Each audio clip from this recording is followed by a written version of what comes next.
রূপক কর্মধারায় ভর্তি পরীক্ষায় প্রায় সময় প্রশ্ন আসে উপমান উপমিতের সাথে রূপকটা ভুলে ফেলে, বা এখান থেকে প্রশ্ন আসলে অনেকে উত্তর করতে পারে না। সেই টেকনিকটা এখন শিখাই দেবো, খেয়াল করেন। দুইটা শব্দ মনে রাখলেই মানে রূপক কর্মধারায় সহজ। কিভাবে?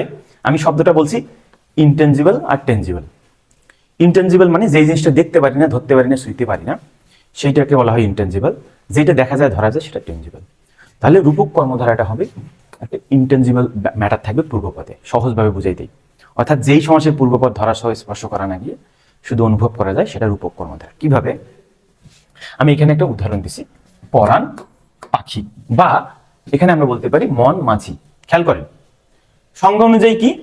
সমাসের পূর্বপদ, মনটা পূর্বপদ, মাঝিটা পরপদ। পূর্বপদ কি হবে? ইনটেনজিবল, মানে ধরা সহ স্পর্শ করা যাবে না।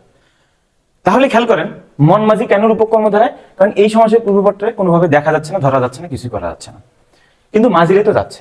তাহলে এবার দেখেন বিষাদ সিন্ধু। বিষাদ মানে দুঃখ কষ্ট, সিন্ধু মানে সমুদ্র সাগর। তাহলে আমরা কি দেখতে পাচ্ছি? বিষাদটা কোনোভাবে দেখা ধরা যায় না, এটা ইনটেনজিবল ব্যাপার, আর সিন্ধুটারে যাচ্ছে। সুখ সাগর, সেম কথা, সুখে কোনোদিনও দেখা যায় না, এটা একটা ইনটেনজিবল ম্যাটার। তারপর জীবন প্রদীপ, জীবন কোনোভাবে দেখা যায় যায় না, প্রদীপ রে যায়। জ্ঞান বৃক্ষ, জ্ঞান রে যায় না, কিন্তু বৃক্ষরে যায়।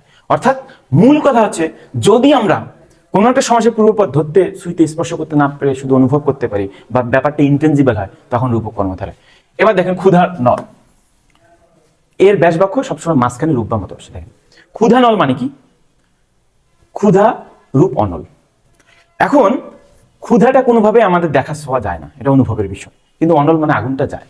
তারপর পরাণ পাখি, সেম কথা, পরাণ যায় না, মন পবন, প্রাণ বায়ু।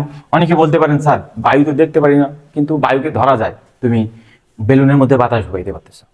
তারপরে দেখেন রূপসাগর, দিলদরিয়া, জীবন্তরী, হৃদয় সমুদ্র, শোক সাগর।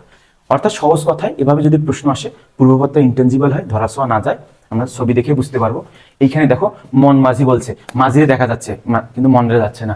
এইখানে বলো বিষাদ সিন্ধু, সিন্ধুটাই তুমি শুধু দেখতেছো, বিষাদ কই? নাই তো। তারপরে দেখো সুখ সাগর, সাগরে দেখতেছো, সুখ কই? অনুপস্থিত। তারপর জীবন প্রদীপ, এখানে প্রদীপ দেখা যাচ্ছে, জীবন তার দেখা যাচ্ছে না। তারপরে জ্ঞান বৃক্ষ, বৃক্ষরে দেখা যাচ্ছে, জ্ঞান তো আর দেখা যাচ্ছে না। অর্থাৎ পূর্বপদটা যদি তুমি দেখতে না পারো, তাহলে সেটা রূপক কর্মধারা।